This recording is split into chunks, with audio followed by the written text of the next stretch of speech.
G'day folks, it's Rob here, and in today's clip we're going to be looking at the 3 most popular configurations people like to use to set up their own backyard and in-home aquaponics system.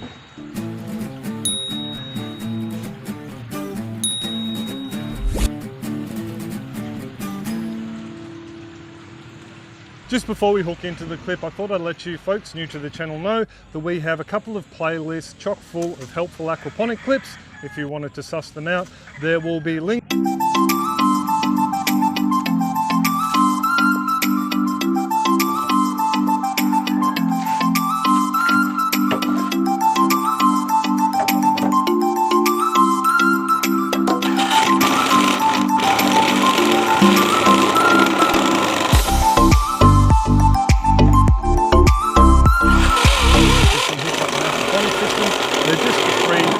Basic and easiest for people to wrap their heads around. So all these systems at a minimum do require some essential components, them being a fish tank to hold the fish, an air supply to deliver oxygen to the fish.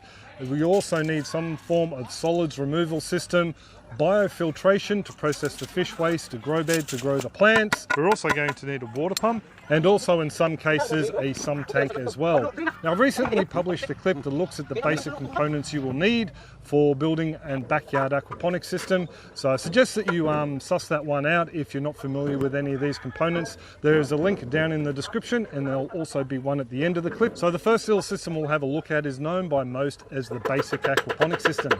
It consists of a fish tank, water pump to move the water around the system, some sort of solids capturing device, and then a biological filter, which in this case is also our grow bed. Now the way the water moves around these systems is pretty basic. It is picked up by the pump in the fish tank along with any solids created by the fish, and is delivered into some sort of a filtration device. I like the little canister filters because they're very efficient at collecting the fine solids created by the pumps as they smash up all the solids fish waste.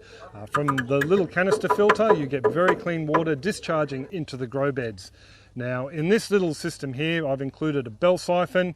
What happens is the water level will rise until it initiates the siphon, then all that water in the grow bed will then be dumped back down into the fish tank, allowing oxygen to get down into the bacteria that process the fish waste and also the roots of the plants. Just quickly, there are other methods to regulate the water height or cycle through your grow beds, but I'll be covering them in another clip down the line. Now there's a couple of basic rules of thumb when it comes to aquaponics. One that is, applies across the board no matter what the design is you need to have enough biofiltration in the system, basically enough media somewhere to process the waste from the fish that you will be holding in the fish tank, and you can check out that little clip up there if you want to learn more about that.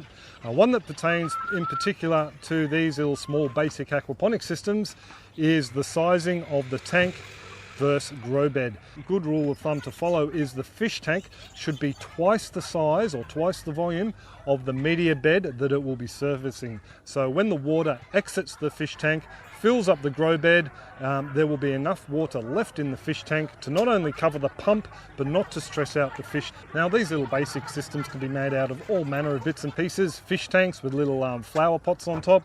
I've made a small one for some friends of ours out of some small storage totes. The first little system that we built here was made out of the 50-gallon or 200-litre drums. The fish tank was a drum laying on its side, and the 2 grow beds were made out of 2 half barrels with bell siphons inside them.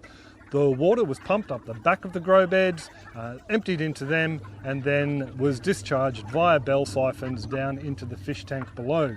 Now this system didn't have a solids filter. It was back when I was quite prepared to muck all the solids out of the grow beds as they filled up slowly, but I would definitely recommend that you include a solids filtration onto anything that you build. Now another popular version of these little basic aquaponics system is called the chop and flip. Now that's where you take a watertight container, chop off the top section, flip it over to create a grow bed, and the remainder is the fish tank down below. If you are interested in building your own little chop and flip IBC aquaponics system, I have a complete walkthrough clip that goes through the building of one of these systems in the playlist listed in the description down below. And I would also suggest that you pair it with something like the canister filter, which I also have a DIY build clip of in the same playlist, so check them out if you're interested. Now, one of the reasons I really like these IBC chop and flip systems is that they can form the backbone of the next two systems we're going to have a chat about now.